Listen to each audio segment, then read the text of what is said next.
Welcome to Hack Your Health with Dr. Nat, a transformative live stream TV show that brings wellness within everyone's reach. Each episode, featuring expert guests, delves into crucial topics like hormonal health, effective detoxification, and stress management through nervous system optimization. Gain practical insights into nutrition, supplementation, efficient workouts, and biohacking tools to enhance mental and physical health. So now, please welcome the host of Hack Your Health, Dr. Nat.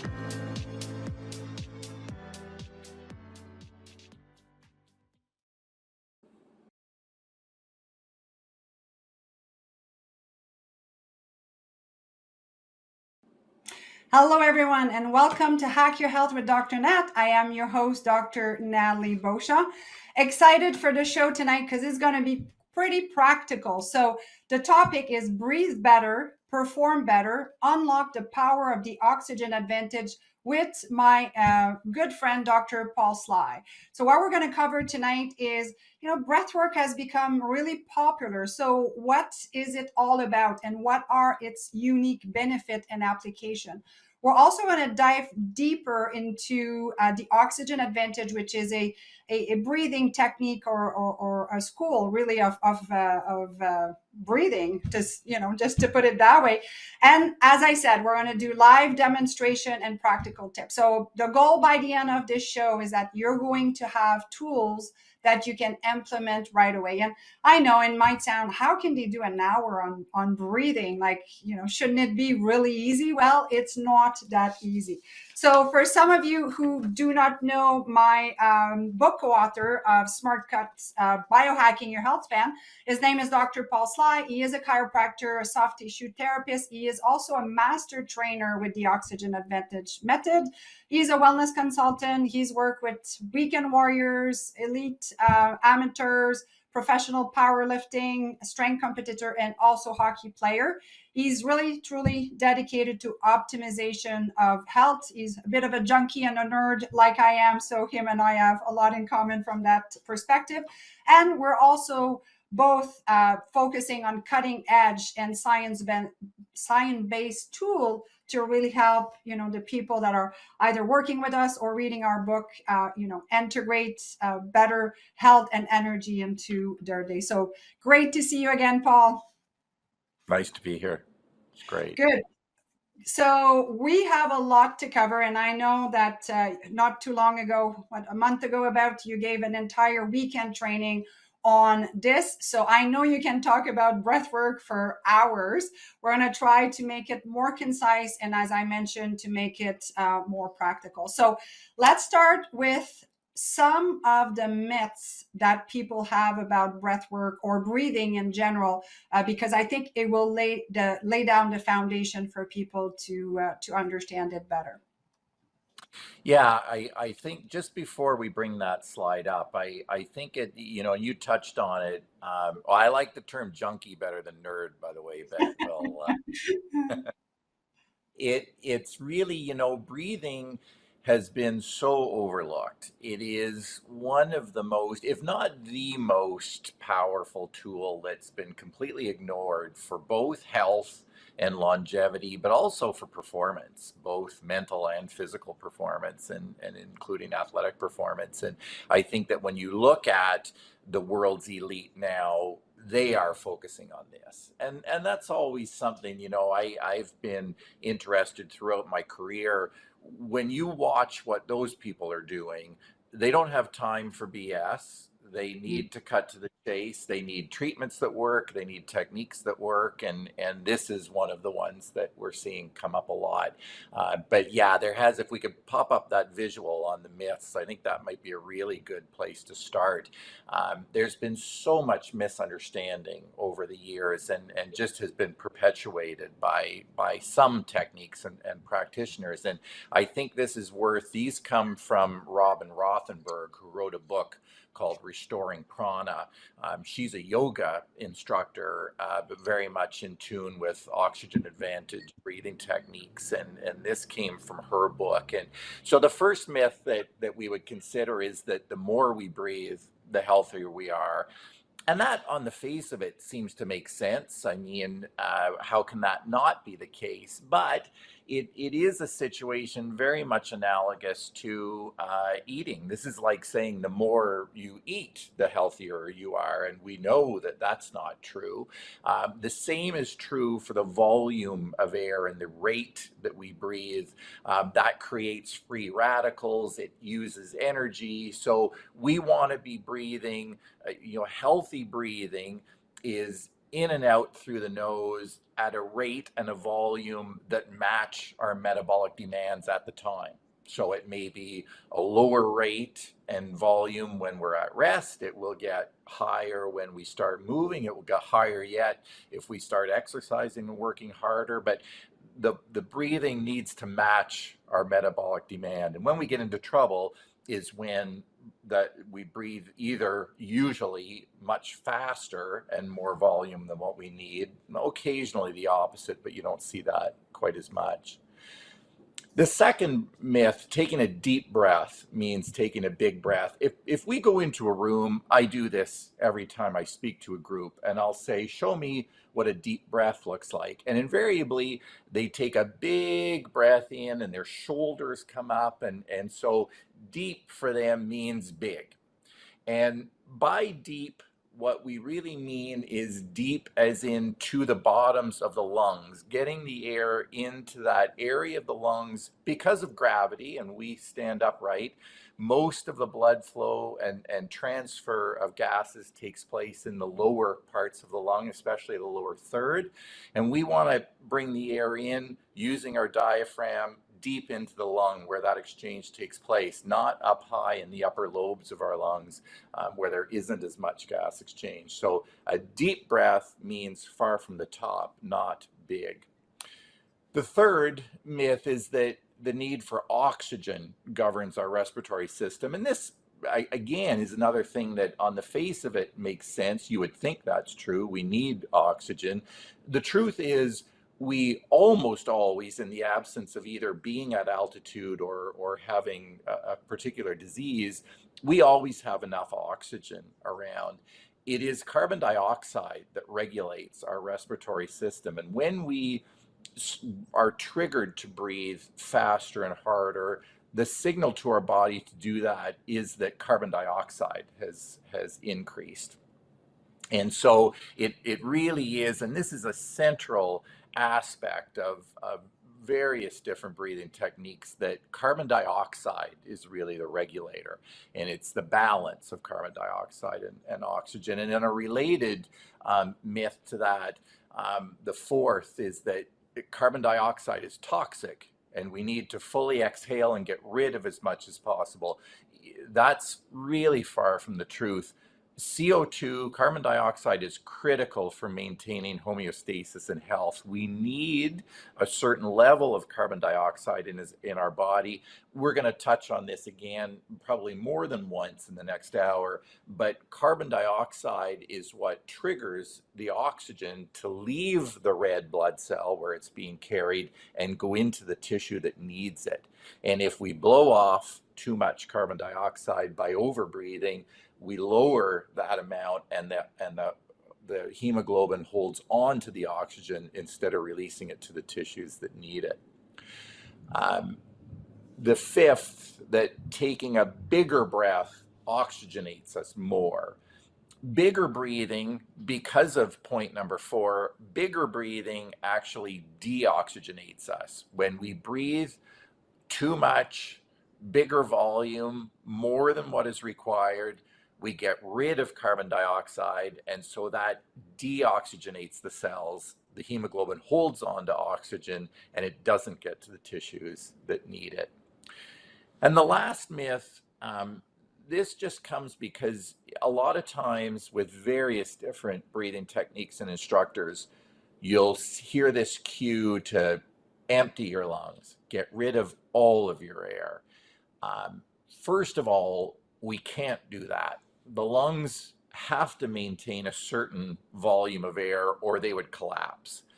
The only time that our lungs contain no air is when we're on our way out or gone.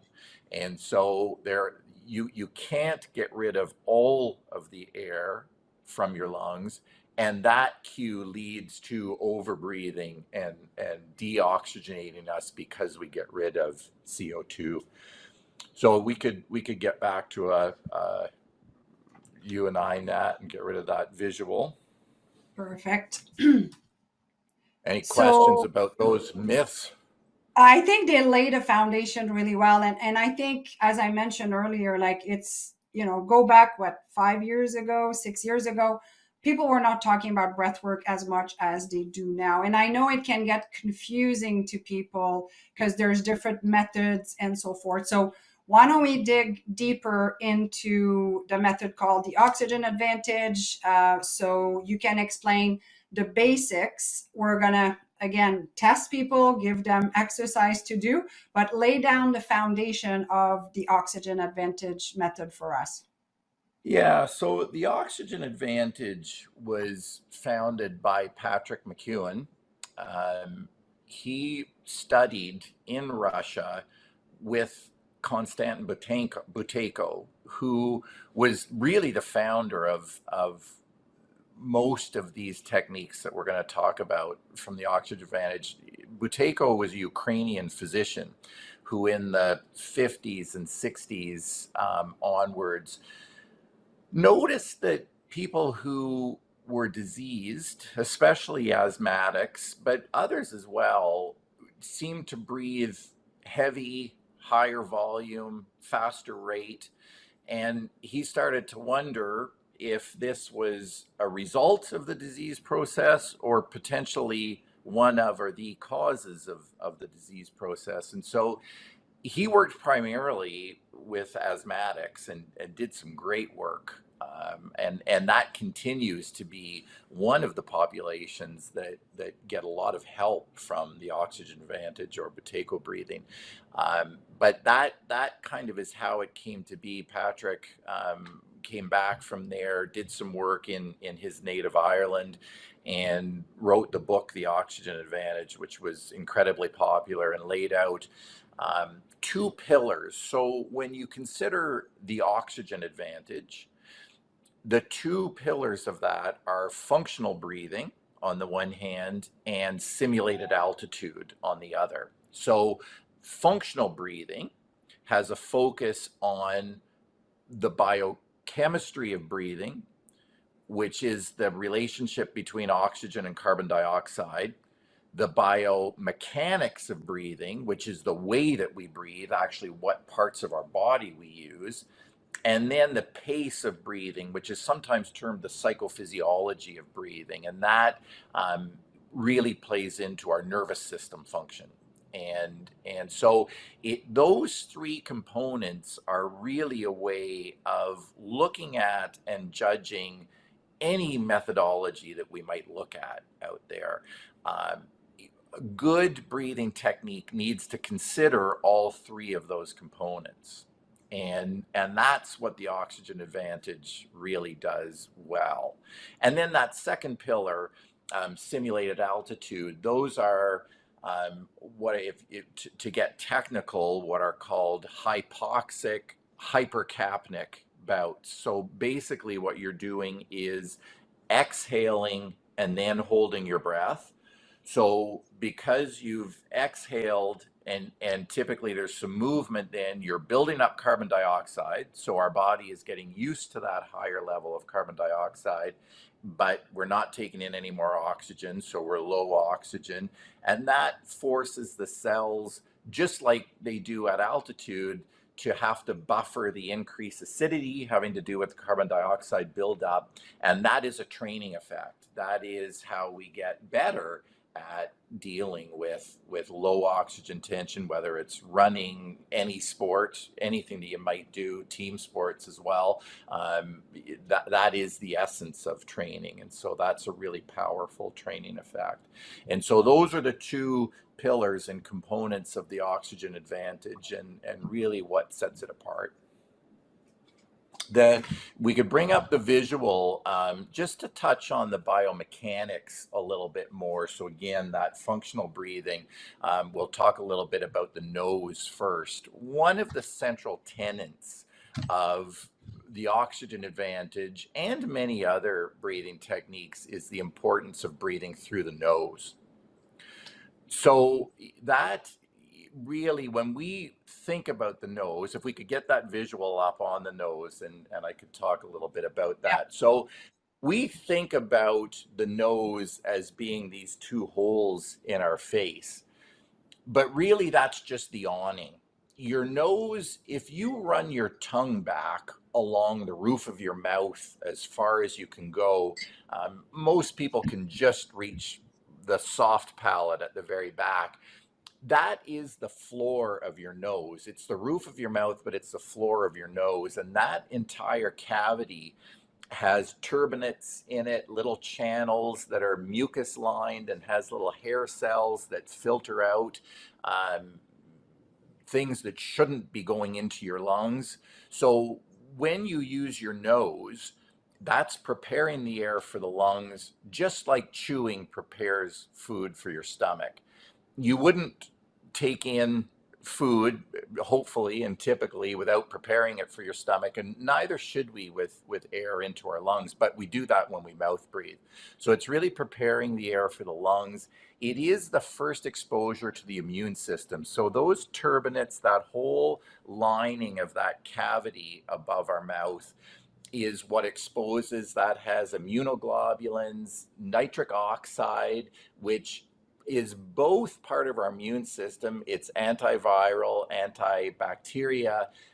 It also opens up the blood vessels and increases the amount of gas exchange that takes place because we pull that from the nasal cavities down into the lungs. Breathing with your nose directly activates your diaphragm. Your diaphragm will activate a little bit with mouth breathing, and you can train yourself to do that. But the nose, because of the increased pressure, primarily, it's a smaller aperture that causes the diaphragm to activate, and that's what we want to draw the air down low into the lungs. And this is really our regulator. The nose is the regulator because it's a smaller aperture. That helps us to take an appropriate volume of air in, as opposed to, opening your mouth to breathe is analogous to putting a pin into a full balloon. It just, the pressure is lost. We need pressure in our airway to keep it open nicely and to get that exchange of gases. And so using the nose is super important. We can get out of that visual now. And then why the diaphragm? Why is that so important? The diaphragm, and we might as well bring that visual up, and I'll Yeah. just talk on that a little bit and then we can come back. So I really like this picture because it illustrates quite nicely where the diaphragm sits. You can see in that picture the lungs, and the heart is in the middle of that, and the diaphragm is that dome-shaped red muscle that's sitting above your stomach and your liver and then your GI tract below it. Now, really, the diaphragm, we can think of it as being the meeting point of virtually all systems of our body. It's attached to the spine and to the ribs. So it is the meeting point of the musculoskeletal system being attached to our spine. Our lungs sit on it. It's part of the respiratory system. The pericardium, the covering of the heart, is actually attached to the top of the diaphragm. So it is part of the cardiovascular system.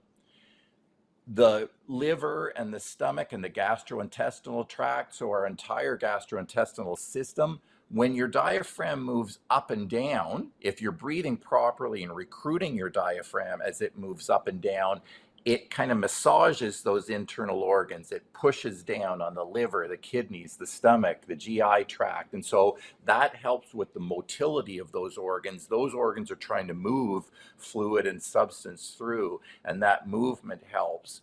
Your lymphatic system comes down through the main trunk, comes right through your diaphragm. that movement of the diaphragm helps to pump lymph, which is extremely important for inflammatory conditions. For that's part of our glymphatic system for the brain as well, and so it's helping to move those fluids through, and it's pushing down on the pelvic floor, and so it's part of our genitourinary system. So it's part of all of the systems. It's the meeting point of all of those systems, and it also is the most efficient breathing muscle. Now, Natalie, you and I both see people every day in our office with neck pain and upper back pain. And part of that is they are habitual and chronic mouth breathers. And so those secondary breathing muscles that are muscles of the neck and the upper chest that are only meant really to be recruited for breathing when we're in a maximal effort or when we're doing something that we're breathing really heavy. If you're mouth breathing and over breathing all the time, you're using those continuously. And those muscles weren't meant to be used continuously. They fatigue much faster. The diaphragm is meant to be functioning every time you breathe. And as we talked about, it helps the heart, the digestion, lymphatic drainage, and it's absolutely central. So not only that neck pain issue, but your diaphragm movement is what creates that intra-abdominal pressure and supports our lumbar spine. And that's critical. We think about power lifters, and I work with a lot of power lifters, and we work with how they do that maneuver before they breathe to increase pressure. But we do this when we take groceries out of the trunk of our vehicle. We do it when we lift something from our garage into the house. These are things that we do all the time. Even getting up and down off the toilet, you need to create a little bit of intra-abdominal pressure in order to do that amount of a squat. And so that is really critical for functional movement. So functional breathing and functional movement are really intimately related. I'm looking at the graphic, and it's not the first time I see anatomy graphics, but every time, and the way you're explaining it, it just makes us realize how brilliant the body is from a design point of view, and nothing is extra. Everything is calculated and has a purpose. And even after so many years of being in practice, I'm still in awe of it. So let's dig a little bit deeper on, you mentioned the oxygen and the carbon dioxide and so forth. And there's a slide that, you and I were kind of debating if we should bring up the visual because it can get a bit complex. But I think, again, it's going back to one of the first myths that we talked about, the oxygenation and the carbon dioxide and so forth. So let's dig a little bit deeper. So I think maybe just before we bring up that slide, Natalie, I think it may be worth, because this will play into it, that question of the different types of breath work, I think is important. Yeah. And then I think maybe the Bohr effect slide will make a little bit more sense. There's so much breath work out there now, and of course there's no regulation, so anybody can claim to be a breath worker and teach however they wish to. And that's why I think having an understanding of functional breathing allows you to assess how those techniques are. I mean, some of the more popular ones that we see now are types of voluntary hyperventilation. So this is where we on purpose breathe very fast and hard. And when those techniques, so a couple of them, I mean, this is the popular Wim Hof technique, is a form of voluntary hyperventilation. There's another called holotropic breathing, which is a type of voluntary hyperventilation. And so those techniques often in the early stages talked about how that really fast and hard breathing increased the oxygen, especially to the brain. And that really is they would use the dizziness that you get. I mean, anybody who has done these techniques and hyperventilated knows that you'll get really dizzy really fast. I mean, within 20 seconds or so, maybe even less, you'll start to feel lightheaded, and people would say, oh, well, that's the increased oxygen to your brain. It's actually the decreased oxygen to the brain from that. Because as we talked about with the myths, when you overbreathe, when you breathe fast like that, you're decreasing levels of carbon dioxide in your body, and that causes less oxygen to go go to your brain and to other tissues. 30 seconds of hyperventilating will decrease oxygenation to your brain by about 40 to 50%. And so that can have effects that we may, I mean, holotropic breathing has sometimes been referred to as the breathing equivalent of an ayahuasca ceremony. So that's a mind-altering ceremony with substances. And so that if you really prolong the hyperventilation, and you might feel lightheaded and be in an altered state, and some people get some emotional benefit from that. And I think even people who have panic disorders, by practicing in a controlled environment, hyperventilating and learning that they can do that and not have things go completely to pieces, can be helpful. So there's a time and a place for that, but really not as a daily breathing practice.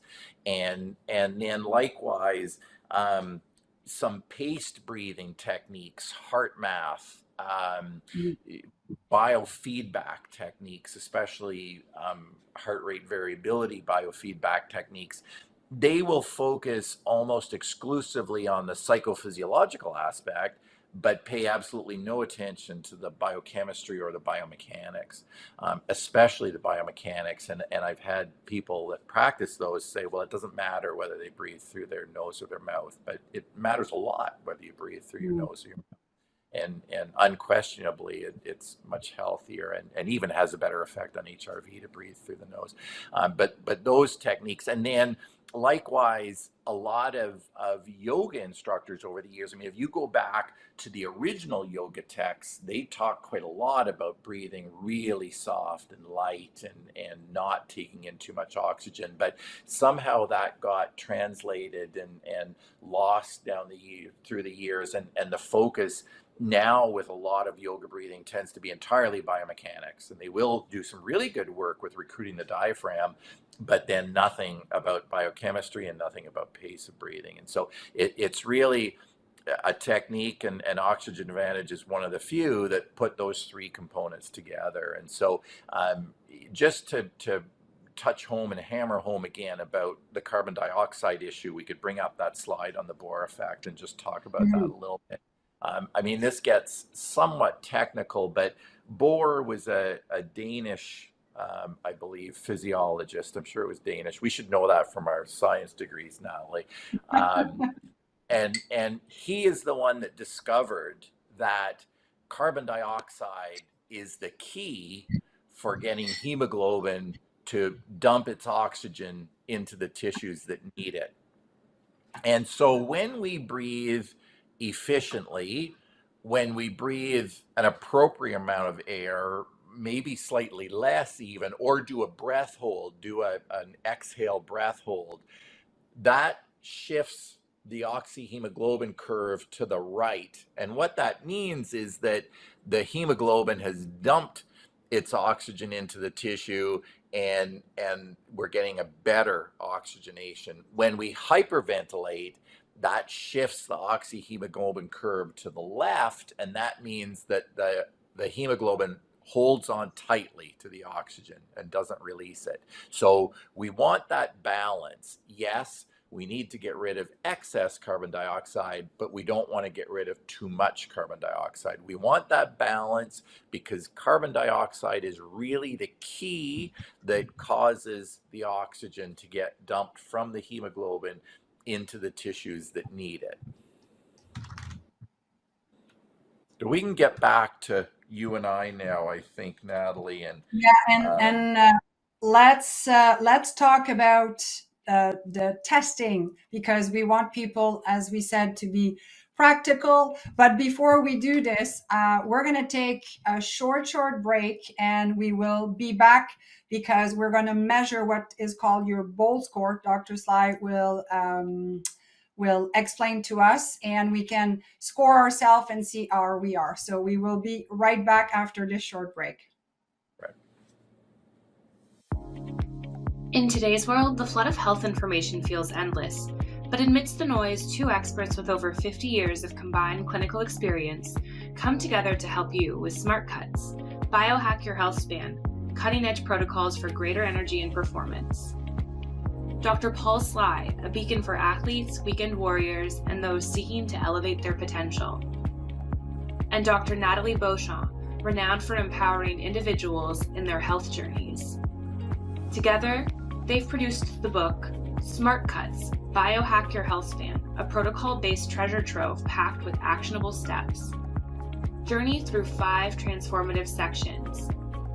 Dive into sleep, hydration, movement, brain health, and even the secrets of longevity. Guided by their expert hands, unleash the best version of yourself. With over half a century of clinical wisdom and innovative protocols, reclaim your health and redefine your limits. Are you ready to embark on this transformative journey? Smart Cuts, available now. And we are back to Hack Your Health with Dr. Nat. We are talking about breathing better to perform better. I am with my book co-author, Dr. Paul Sly. So Paul, let's get busy with practicality here. So let's have the audience and the viewers test what is called their BOLD score. So let's bring the slide up, the visual up, so we can explain what it is, and then we'll go back to showing you practical, in a practical way how to do it. All right. So the BOLT score is a really easy and elegant way of figuring out how your body reacts, what your relationship, your body's relationship, what your physiology's relationship is to carbon dioxide. So we're talking about how we don't want to get rid of too much. We want to be able to tolerate a certain level. So the best way, the easiest way to measure this is by doing what's called the BOLT score, the body oxygen level test, or in Buteyko breathing, this is sometimes referred to as the control pause. So the BOLT score is really simple. All you need is a stopwatch or a watch with a second hand that you can time yourself. And the way that you do this, and we'll walk you through, I'll just explain what it is. Ideally, you would relax and breathe comfortably for about 5 minutes, 3 to 5 minutes, and have your breathing through the nose, in and out through the nose, and under control. And then when you're ready to do it, you get your timer ready. You take a normal breath in through your nose, a normal breath out through your nose, and then you pinch your nose and hold your breath only until you feel the first definite urge to breathe. For most people, that will be an actual physical urge to breathe. You'll feel a little jump in your diaphragm. Your diaphragm will kind of spasm to try to get you to breathe, or you'll feel a little jump like that of the muscles in your throat or your upper chest. And when that occurs, you resume breathing and note the amount of time that has elapsed. And if you do it properly and you're not pushing it past that first urge to breathe, that first breath back in should be just as nice and gentle as the last breath that you took before you started holding your breath. A mistake that people, even though we're hammering at home here, a mistake that people often make with this is breathing in and holding their breath. This is a breath in, out, and then hold your breath and start that timer and see when you get that first urge to breathe, that first definite urge to breathe, and then just resume breathing. And so this should not be stressful. It's not prolonged. You're not trying to fight it. So let's get out of this slide and we'll get practical, and I'll walk Natalie through doing it, and you can do it too at the same time. Just get your stopwatch ready, because you might start at a slightly different time. Don't try to force that. You start your timer when you pinch your nose, and then note how much time has elapsed when you need to take that breath. So Natalie, if you just take a couple of breaths, and then when you're ready, on the exhale, pinch your nose and just hold your breath until you feel that first definite urge to breathe. And that's what everybody should do at home as well. And you're just trying to stay relaxed and just note and pay attention to when you feel that first jump in the stomach or in the throat, or that first real definite urge that you really need to take a breath.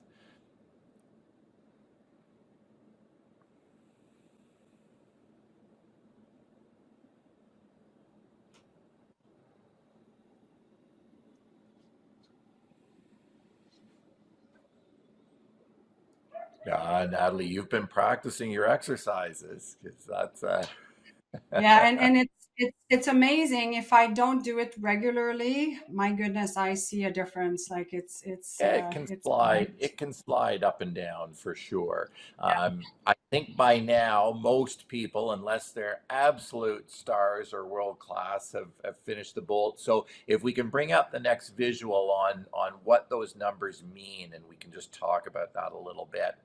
So an absolute ideal, which I see infrequently, frankly, would be a bolt score of 40 seconds to 60 seconds. This is a really good bolt score. We want to see as a minimum a 25-second bolt score.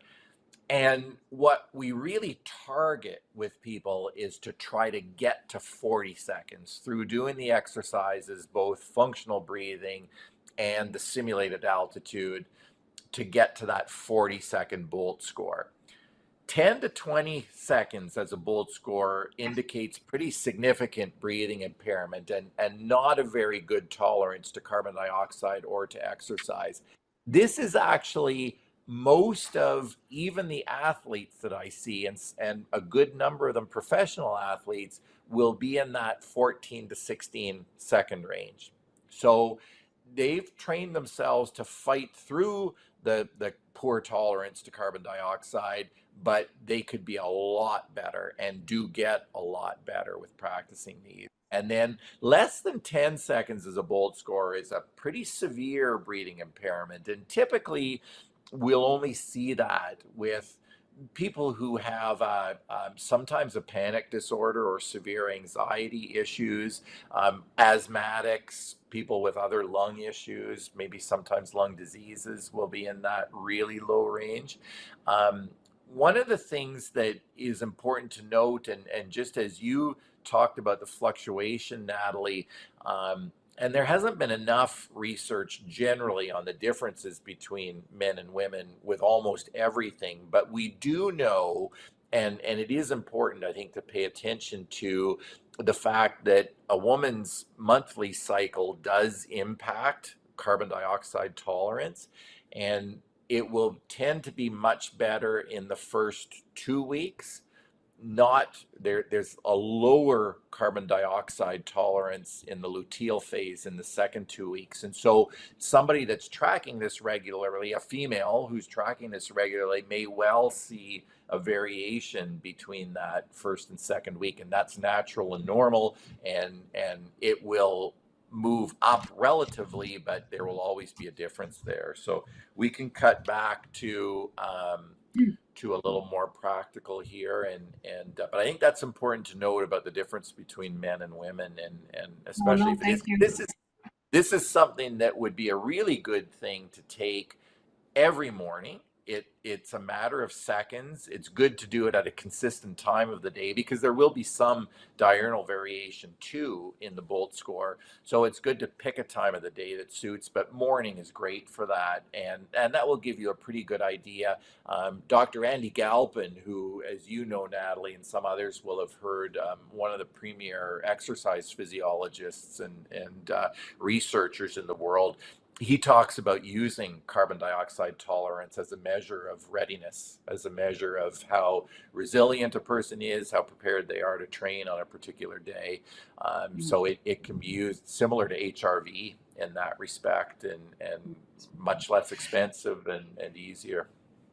Yeah. So let's get functional. So walk us through the three, the diaphragm and the pace, and I will listen to you and follow, because now that people have, a score, we want to say, okay, how can I get better? And we could probably talk for another hour, but let's give them tools on what it means to truly breathe more functionally.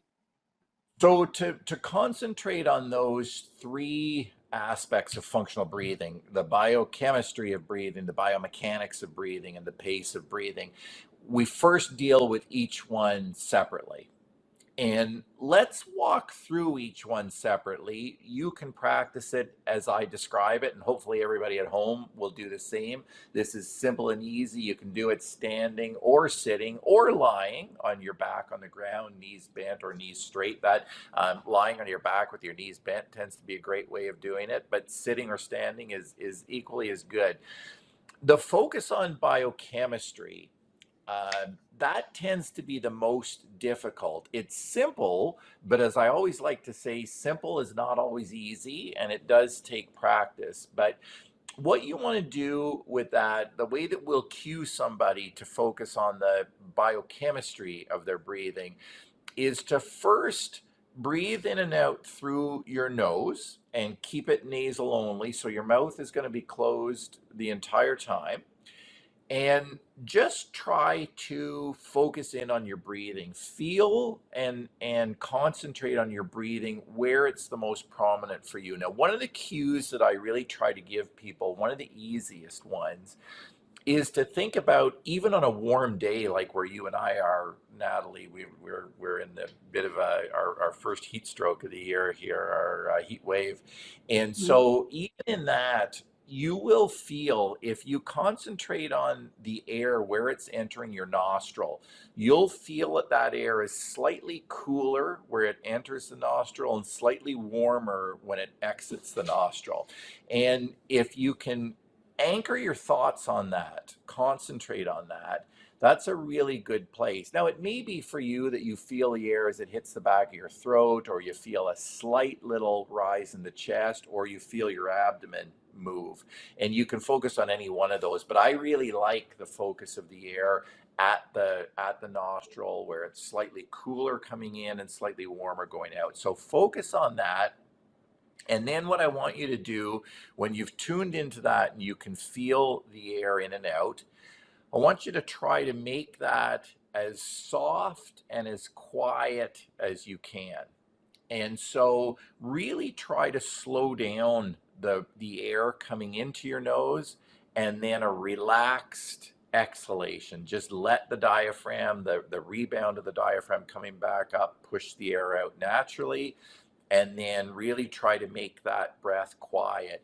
Focusing on making it quiet is the easiest way to lower the amount of air that you're taking in and out. You want to breathe so gently and quietly that it doesn't even move the fine hairs inside your nose, if you think about slowing it down to that degree. And make it so quiet. There's kind of I've heard it talked about that there's three levels of quiet breathing. The first is that the person beside you can't hear you breathe. The second is that you can't hear yourself breathe. And then the third is that you can't feel yourself breathe. Now that is getting into yogi, being that good at it. But the first two, you can make it that quiet and soft, and maybe think about just taking 20% off the top of the breath. And you want to try to do this for just 2 or 3 minutes at a time. What you're really trying to achieve here with focusing on the biochemistry is a situation where you feel like you would like to take a little more air in, but you don't have to. And this is no different from the amount of breathlessness that you would have if you went for a brisk walk. Most people hit this state at some point every day. It's just that they don't do it with a focus on their breathing. And so it is more of a stressor for the body to be feeling that sensation when you're not doing something that would be causing it. And so it is a fine line. It's kind of a razor edge to get that level of really slow breathing, really quiet, only a little bit, much less air, at least 20% less than you might breathe normally in and out. But try to achieve that state where you feel slightly breathless. And that is the carbon dioxide building up. Your body's having to get used to that level of carbon dioxide that you're not getting rid of as much as you normally do. So really quiet, really soft. And as I say, this is difficult. This tends to take people time to learn to achieve that and to maintain it for maybe only 30 seconds in the beginning, and then try to do a minute, 2 minutes, 3 minutes.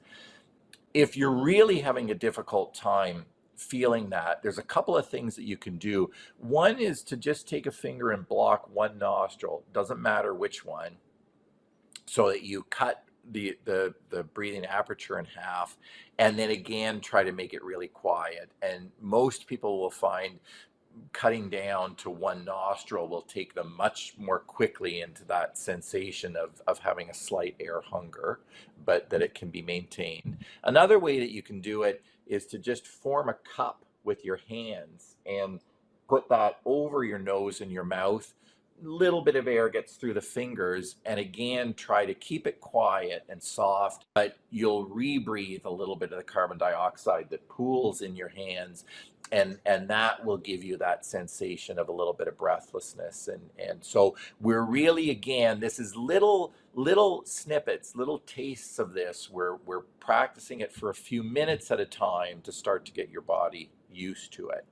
And then the second component, the biomechanics of breathing. Now, this is much easier to do and typically much easier to feel. If you take your hands so that the web between your thumb and your finger are against the lower ribs. So you're right in, kind of sinking below the rib and into that fleshy area of your abdomen, so that you can feel the rib and your abdomen with the fingers at the front.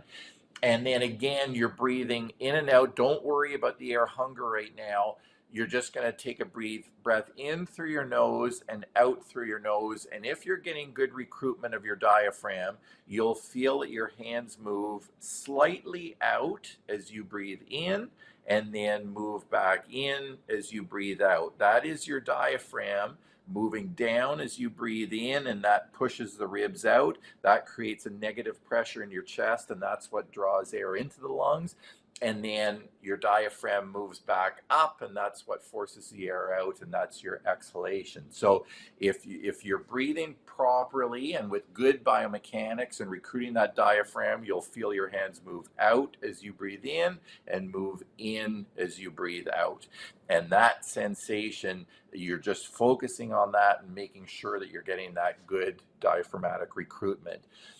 And then the pace of breathing, if we move right into this, I mean, now you're getting an idea of why you can spend a whole weekend doing this as opposed to trying to cram it into an hour. But to go really quickly into the pace of breathing, so that psychophysiological aspect of breathing, we know from research that somewhere between 4.5 and 6.5 breaths per minute tends to be the sweet spot, what they sometimes call the resonant breathing amount, that lowers your heart rate and increases your heart rate variability and makes you more parasympathetic, more relaxed. And so the way that we'll teach that is to get people to breathe in for 4 seconds and out for 6 seconds, and that takes you right into a 6 breaths a minute. And so we'll just put that together and go right into the pace now. So if you have your hands at your lower ribs, breathe in and out through your nose and try to make it really quiet and slow, so you're not taking a lot of air in. You're certainly not taking excess air in. And then I would have you breathe in, 2, 3, 4, out, 2, 3, 4, 5, 6. In, 2, 3, 4, out, 2, 3, 4, 5, 6. In, 2, 3, 4, out, 2, 3, 4, 5, 6. So that gives you a flavor of how to put those components of functional breathing together. into one practice, but it would be really good to practice each one individually for a while. And then once you get pretty proficient at doing each one alone, then try to put it together into a breathing practice. And that, to do that for 5 to 10 minutes before sleeping at night, can radically change people's sleep, their ability to fall asleep, to stay in a relaxed state through the night. The other thing that's super important, and we can't get through this whole hour without touching on it, is to try to make sure you're breathing through your nose at night. You should be breathing through your nose almost all of the time. And that is what Natalie's showing is what's called a myotape. That's a kinesiology based tape that just you stretch it, put it over the lips, and then the elasticity kind of pushes your lips together. So it's not covering your mouth, but it just gently pushes your lips together. You can, and I do, use just a 3M micropore tape and put a strip either vertically across the lips or just horizontally, and that helps you keep your mouth closed through the night. And within typically a few weeks, you'll start to get quite comfortable breathing through your nose, unless there's an issue with nasal breathing. And after about 3 months, you're pretty well trained to breathe through your nose, and that's a fabulous practice. That cuts snoring down. It can cut sleep apnea down. Your spouse will love it. It's that nasal breathing at night is so critical and important that I think we had to touch on that. So we don't have a lot of time left, Paul, but let's talk about, because so many people suffer from stress and anxiety. And I think, even just listening to you, and I'm like, I feel so chill right now just because I calm myself down. So let's talk about, how this can really help people manage their stress. And we're going to bring the next visual because I think it explains it quite nicely. It's called the arousal continuum. Yeah, so we have, just as a really quick primer, our parasympathetic nervous system is the rest and digest, our relaxation component of the nervous system, and our sympathetic nervous system is the fight or flight. That's what we need to save ourselves. The analogy, of course, is to get away from the lion that's trying to eat us. And our breathing and our nervous system, we know from a ton of research now, is intricately related. And if we are breathing fast and our diaphragm is moving fast, that sends a message to the brain that says there's something going on here, pay attention. And this is how a lot of people start their night of trying to fall asleep, in that state of breathing hard, fast, through the mouth. That we're getting that, our brain's getting that message that there's something we need to be alert for, and that is not a recipe for good sleep, nor to be relaxed. On the other hand, if you can get into that resonant breathing pattern and slow your breathing down, get into that 6 breaths per minute approximately rate, slow it down, get that carbon dioxide up, that stimulates your parasympathetic nervous system through the vagus nerve and other methods, and that gets us into that relaxed state. And where we want to be most of the day is in that alert but calm state. That's where we can react to things the best. That's where our decision making is the best. That's where we can interact with people the best and not be overly excited. One of the things about this is even your exhalation being a little bit longer is what relaxes. So the inhalation speeds up your heart rate, your exhalation slows down your heart rate. If you emphasize the exhalation, that relaxes us. And in that space, we all have an interaction with our spouse or one of our kids or a coworker that instantly gets your back up. And if you just, in that space between the stimulus and the response, a single breath where you breathe out just a little bit longer and more relaxed will take you into a calmer state and allow that interaction to go a little bit better. We can get back to, I think, you and I, Natalie, and Yeah. And so like I said, we could talk about this for quite some time here, and we won't get too much into the training for athlete, but you've mentioned it with the simulated altitude. But I think we can take maybe 2 minutes to show those what you call the breathing gears, because I think it's important, and then we'll wrap it up shortly. So let's go to the next. I think it is, and I think it's important to see that and to know that, because there are situations for brief periods where we might need to breathe through our nose and or through our mouth, I should say. And so if we bring up that slide of the breathing gears, I think this is a really good way of looking at it. Where gear 1 is what we're in right now. We're breathing in and out through the nose, and it's calm and relaxed. If we start to work a little bit harder, we start to get into gear 2, high aerobic. Now we have to take more of a power nasal breath in and a relaxed nasal breath out. We need a little bit more air, and so it's power in and just a relaxed breath out.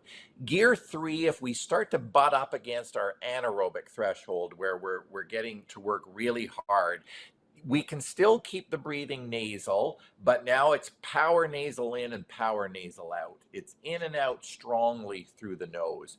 When we get beyond that into low anaerobic work, where we're starting to work really hard, gear 4, now it's nasal in and mouth out. You still want to keep that air coming in through the nose, but we need now to get rid of a little more carbon dioxide. It's building up faster than we can get rid of it through our nose. And then gear 5, maximum effort, high anaerobic. That's mouth in and mouth out. Now that will only be for the period of time, 10 seconds, 15 seconds, whatever it is. And then you want to try to walk back through these gears. What I always tell hockey players especially, the problem is, and if you watch them at the bench towards the end of a game, once they get into gear 5, they just stay there. And that, you're not getting oxygenation to all the tissues. You're blowing off too much carbon dioxide continuously. So you want to walk back through these gears as opposed to just staying in that mouth in and mouth out once you hit it. You use that for the brief period where you need it, and then you walk back through the gears to get nasal again. So that kind of touches on those and quickly.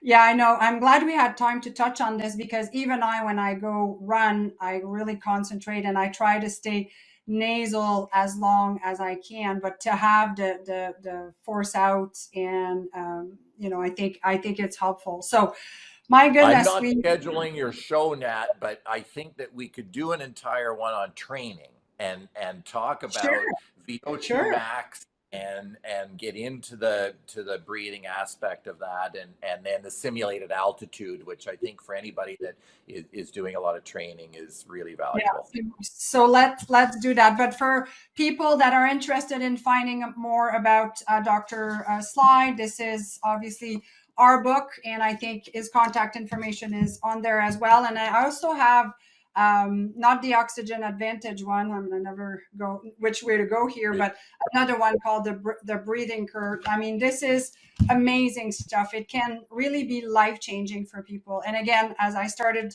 at the beginning, it sounds so basic, breathing, really, but yes, it can be life-changing for us. So Paul, thank you so much for your time, and you're on. We will bring you back to have a more workout focus and breathing for athlete, and simulation of altitude as well. So thank you so much for tuning in. Go measure your BOLT score regularly, do the exercise that we talk about, and hopefully you'll see your calm and alert state throughout the day, and you'll be even more productive. So thank you, and have a great night, everyone. Thanks, Natalie. Welcome to Dr. Natalie's 7-Day Hack Your Health Challenge. Transform your fitness level with 7 quick, do them from anywhere workouts. Look and feel great. Nutrition. Master the art of optimizing your diet and maximizing nutrient intake with daily nutrition challenges. Biohacking. Unlock exclusive content to tap into your body's innate wisdom. Take on challenges to optimize your mindset and physiology. Ready to transform your health? Visit www.dranat.life to join Dr. Natalie's 7-day Hack Your Health Challenge.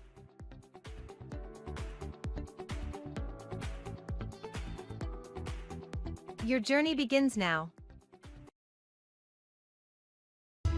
This has been Hack Your Health with Dr. Nat.